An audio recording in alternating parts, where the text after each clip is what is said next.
you a time to say what I have to finish today, so that tomorrow we don't have that.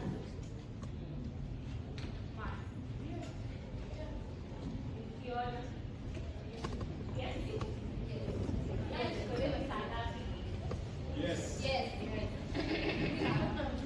So what I will do, to handle information,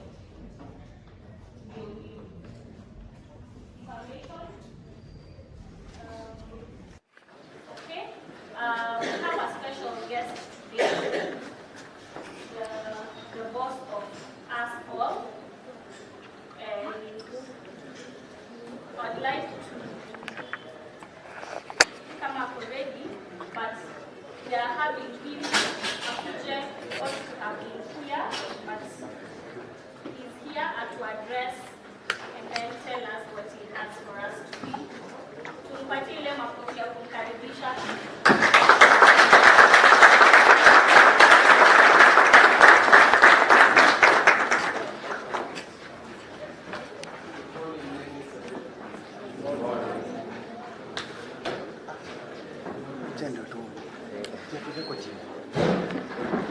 How have you been?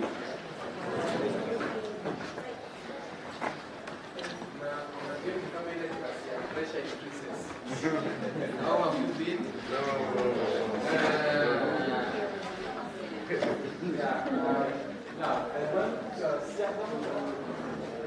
Thank you so much for listening, for heeding our call. I want to know how many of us have been Narok. A program we are calling South Artists, who then will be able to produce audio plays, record them, either stream them in their platforms or find media houses that can stream those plays for them. Concept for now. Thank you. Question. During the training, challenge is fatigue that is here, especially from Nakuru. And so then you have to know that people will be able to use their skills that they learn there to stage their plays here. During the training, what are some of the sustainable strategies you have to ensure that this actually happens? Thank you. Now, one thing we need to note, and the essence for this program, for a long time, meaningful and successful theater productions have only occurred in Nairobi. But at some point we have been asked, as a national theater, is it a national theater for Nairobi only? Our answer is, even though the infrastructure is in Nairobi, the nationalness of the Kenya National Theatre should be felt across the country. Now, for a production to have a national value, there has to be professionalism in it. That is why we have decided to come out to the grassroots to impart skills to talented individuals so that whatever they are putting on stage is professional. You will realize that we have had productions outside Nairobi, but they have not been professional because they lack certain qualities that a professional production is. For example, light techniques, sound use, and even other support elements in production. So, anybody who is skilled, say, in lighting, will not find need to be in a place like Nakuru, because productions in Nakuru don't need lighting. So they'll all rush to Nairobi, where productions use lighting and sound. What we are doing in this is we are training producers and directors in a place like Nakuru to also start incorporating light, sound techniques, makeup, and such in their production, so that then the people we have also trained in sound and light can then find work in Nakuru.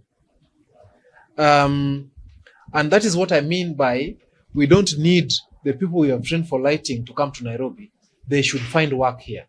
And our assumption and our goal is like that once you have been trained in this city, you should make productions in this city. you should entice the people in Nakuru to also start seeing the value of coming to watch theater plays. Now, when we have audiences in Nakuru built, it means then producers in Nakuru will always have a constant need and urge to make production, to have productions produced in Nakuru. That then means by extension that the light technicians, the sound technicians, the makeup technicians will have work to do. That is the sustainability we're talking about. Is there any support to the team which is here post-training? Yes, and support comes in various ways. Might not be monetary, but in terms of technical support, yes. We are still ready to keep on helping them in terms of technical support. And I feel that is even more important. But again, we are also seeking partnerships, long-lasting partnerships. But also, with this capacity training, we believe that they are also going to have private investors who are also going to come forth and be able to maybe provide facilities and equipment that are needed to do filming, given that there will be more work to do. Because the reason why you find that there is not much space is because there is not also massive filming and activities that need to be, to be filmed and also to be processed. And that is the challenge that we have. Yeah.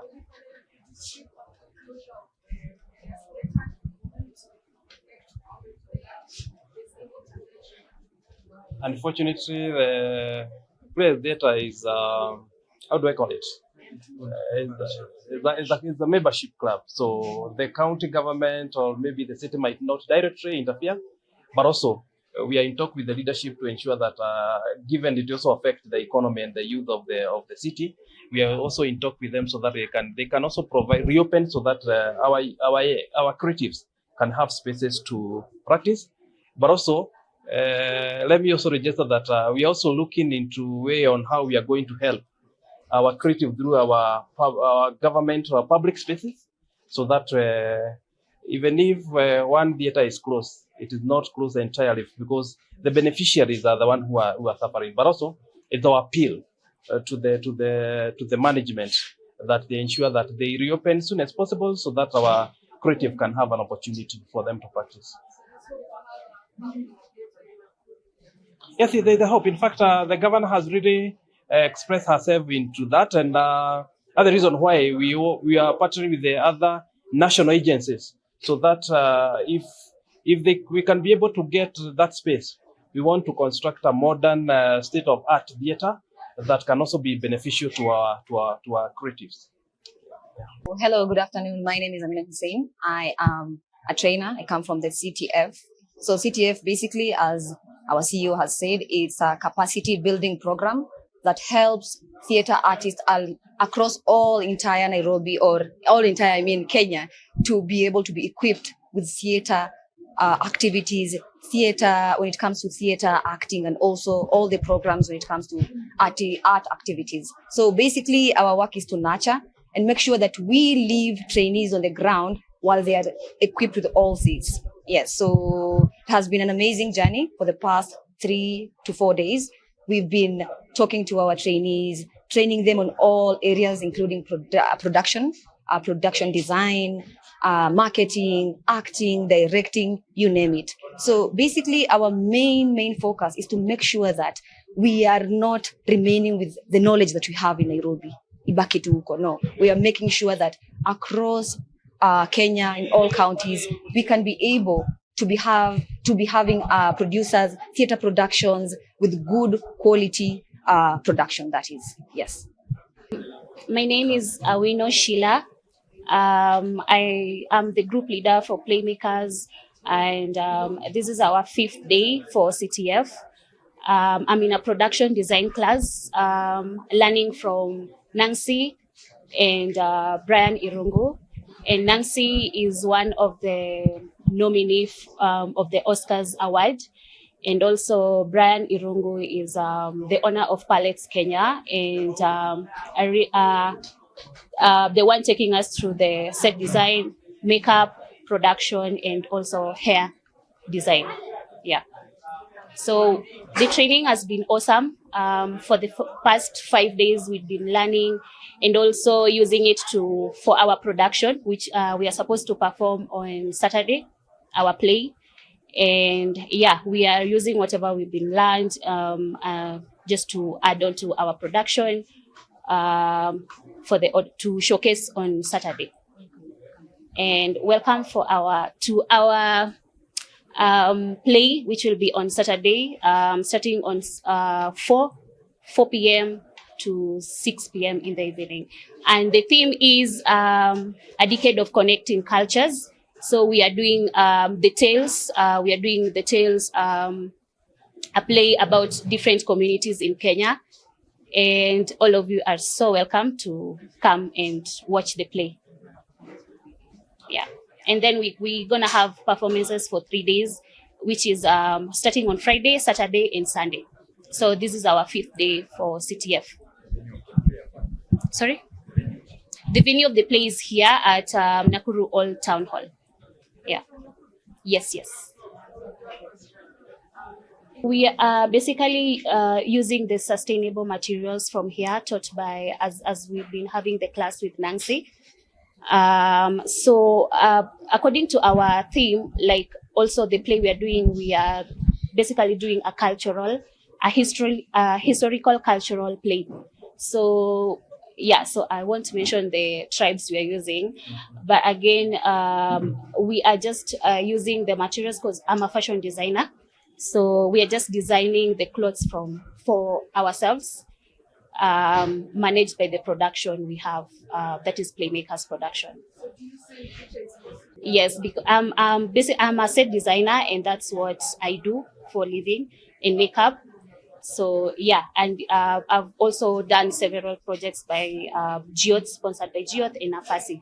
So it's something that we are doing for a living. Yeah. So my name is Jerita Mwake. I'm an actor, voiceover artist, and in this, I'm the trainer for Sauti za Boma. So Sauti za Boma is an initiative about audio plays where we train from concept to the final product, which is the audio play.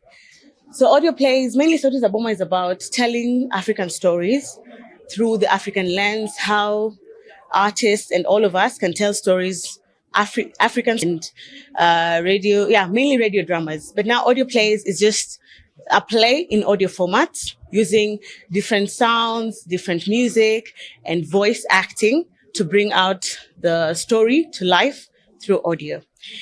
And I can say the experience in Nakuru has been really great. I'm very elated by the participants. They've been so accommodative, so supportive, expressive. And that's the main reason that I'm feeling so happy actually, because the productions that we are coming up with are really nice stories about our culture, depending with the theme that is happening this year for the Kid Fest.